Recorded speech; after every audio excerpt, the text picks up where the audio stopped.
Hello, everyone. On February 8th, Japan held its House of Representatives general election. The ruling coalition led by Prime Minister Takaichi secured at least three-quarters of the seats in the lower house in an overwhelming victory, while the Liberal Democratic Party, LDP, itself obtained more than two-thirds of the seats, achieving what is known as an absolute majority. This strong performance by both the LDP and the ruling coalition will grant Prime Minister Takaichi very substantial legislative authority. This outcome is clearly not good news for the Chinese Communist Party, CCP.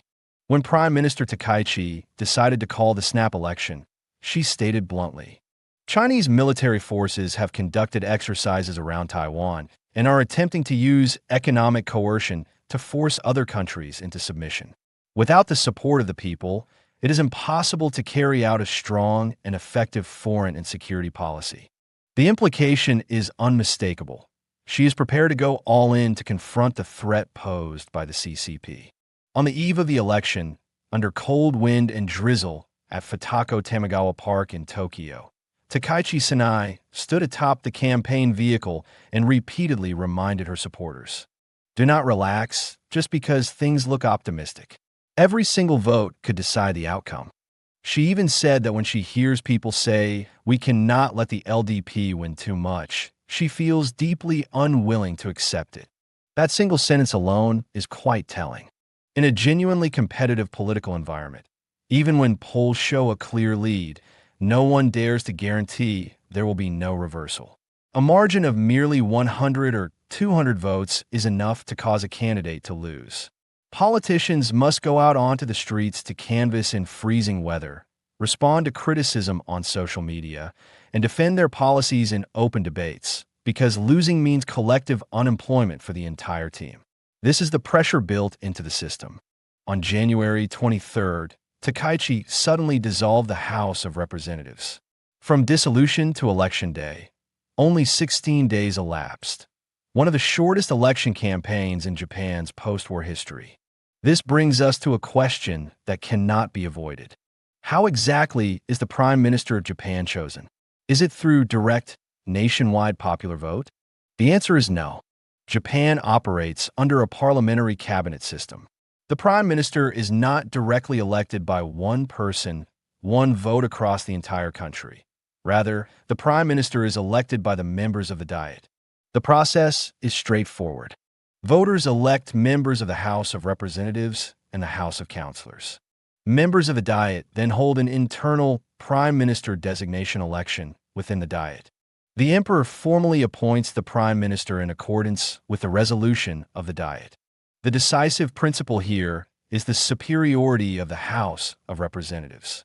If the two houses disagree, the House of Representatives can pass the original resolution again with a two-thirds majority. In other words, whoever controls a majority in the lower house essentially controls the government and determines who becomes prime minister. This explains the central question. Why did Takaichi dare to dissolve the House of Representatives and call a snap election only 3 months after taking office? Because she was betting on her popularity.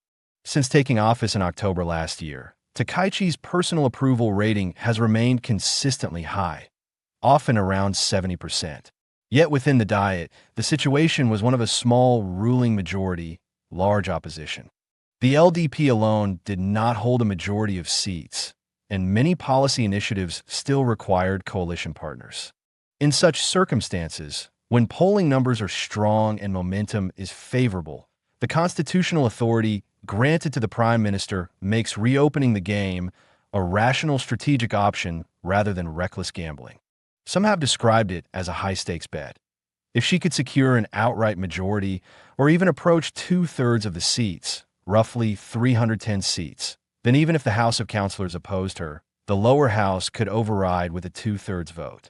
That would give her extremely strong control over fiscal, security, and industrial policy for the coming years. Therefore, this was not an emotionally driven decision, but one made after careful calculation. The rationale Takaichi herself gave was very clear. Japan is facing a major turning point in economic and fiscal policy. Without the understanding and mandate of taxpayers, it would not be honest politics. Is that statement harsh? Yes, it is deliberately sharp. Because in China, major fiscal policies, massive local government debt, real estate rescue packages, and industrial subsidies never require taxpayer authorization.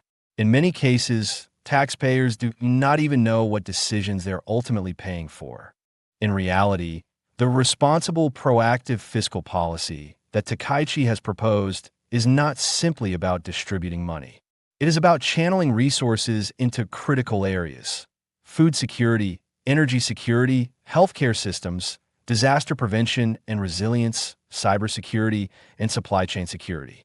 She has openly stated that Japan must advance resource development, including deep-sea rare earth deposits around Minamotori Island, in order to reduce dependence on any single country. Which single country is she referring to? It requires no further explanation. Her logic is straightforward. If Japan is to make a strategic shift in resources and security, it must first secure a powerful parliamentary mandate. Otherwise, foreign and security policies cannot be sustained over the long term. Even more directly, Takaichi has pointed the finger squarely at the CCP. On the day she announced the dissolution, she stated publicly that Chinese military activities around Taiwan and economic coercion have created a grave security environment for Japan. Without the support of the people, it is impossible to carry out a strong and effective foreign and security policy. The subtext is crystal clear: increasing defense spending, strengthening the three key security documents, and establishing long-term readiness mechanisms all require voter endorsement. Some have half-jokingly remarked that the first person Takaichi should thank for this dissolution is the divine assist provided by China's Ministry of Foreign Affairs. Earlier, after Takaichi stated that a Taiwan contingency is directly linked to Japan's survival, the Chinese consul general in Osaka made highly provocative remarks about decapitating Takaichi, triggering a strong backlash in Japanese public opinion. The unintended consequence? Takaichi's support rate among young people surged to exceptionally high levels. Recent polls show her overall approval rating exceeding 60%, while among voters in their 20s, support reaches over 80%, in some surveys approaching 90%. Why has this happened?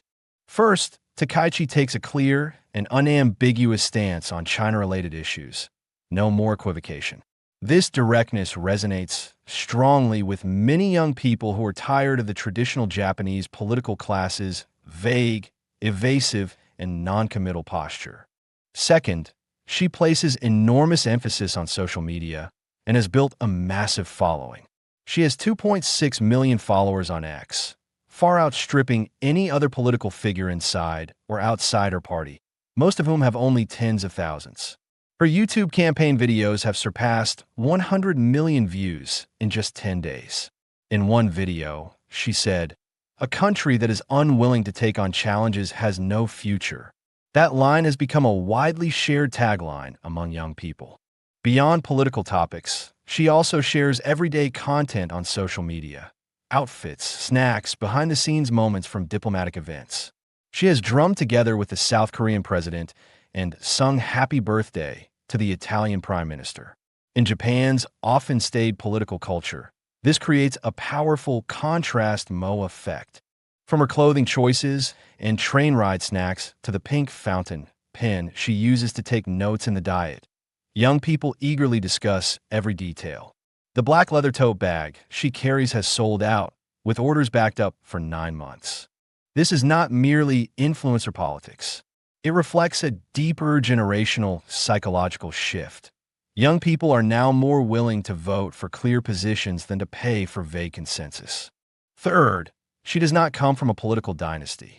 Compared with rivals from established political families, her ordinary background narrative generates greater resonance and identification. This represents a reconfiguration of social recognition. 3 days before the election, a signal came from across the Pacific. U.S. President Donald Trump publicly endorsed Takaichi Sanae and stated that he looks forward to welcoming her to the White House. Such an explicit statement is rare in Japanese elections and undoubtedly added to her momentum. During the campaign, TSMC Chairman C.C. Wei visited Tokyo and announced the establishment of an advanced process wafer fab in Japan, further reinforcing signals of industrial investment. For Japanese voters, this translates into jobs, technological upgrading, and supply chain restructuring. These reinforcements are not simply about taking sides. They signal that the Takaichi line is viewed as stable and predictable. What truly causes anxiety for the CCP is not any single hardline statement, but the synchronization between the United States and Japan on security and supply chain issues. While the Japanese election campaign was heating up, the CCP was making frequent moves on another front. Late last year, Beijing unusually summoned diplomats from multiple Southeast Asian countries, stressing Japan's historical issues and urging them to align with China's position toward Japan. The effort yielded little result. Very few Southeast Asian countries publicly condemned Takaichi's remarks. To date, Myanmar is the only Southeast Asian nation that has openly criticized Takaichi Sinai. Singapore Prime Minister Lawrence Wong went in the opposite direction, publicly telling China, "Please set aside historical hatred toward Japan. Japan remains the most trusted major power in Southeast Asia." Clearly, ASEAN countries are far more concerned with economic stability and regional balance than being dragged into historical grievance narratives. This diplomatic attempt exposed the limits of CCP influence. When anti-Japan sentiment no longer aligns with practical interests, the history card loses its effectiveness. Even more dramatic is the rare earths issue. On January 6th, China announced tighter export controls on rare earth materials to Japan, covering several critical categories. Some observers interpreted this as retaliation against Japan's hardline stance. However, subsequent information revealed that exports can still be approved for civilian use as long as complete supply chain documentation is submitted. Why this apparent inconsistency between words and actions? Because rare earths are fundamentally a bargaining chip. If overused as a weapon, they simply accelerate others' efforts to diversify away. Japan is advancing deep-sea rare earth testing, while the United States is coordinating multilateral cooperation on critical minerals. Excessive use of the resource card only hastens de-risking. This posture looks more like raising one's hand high than having to lower it gently. Even more ironic is the reaction from Chinese netizens. Recently, someone posted photos of Takaichi personally carrying her own bag and shaking hands with voters on the street in Japan. This triggered comments such as, "The Prime Minister actually carries her own bag." In China, even a county head wouldn't shake hands like that. Under a certain platform's question, "How can we deal with Takaichi?" the comment section turned into collective sarcasm directed at Chinese reality. Publish her assets, and it would scare her to death. Give her a red code. Make her buy Evergrande property. Give her 200 yuan pension and force her to pay rural cooperative medical fees. Make her work 12 hours a day. These are not serious suggestions for dealing with a Japanese prime minister. They are veiled reflections on domestic conditions. When netizens use sarcasm to dismantle power myths, so-called patriotic mobilization has already been thoroughly disenchanted. On February 8th, Japanese voters will decide Takaichi Sinai's fate with their ballots. In China, many can only express their views through ironic jokes. One system renews its mandate through votes. The other maintains its hardness through coercion and censorship. This, perhaps, is the clearest contrast between the two systems. That's all for today's program. See you next time.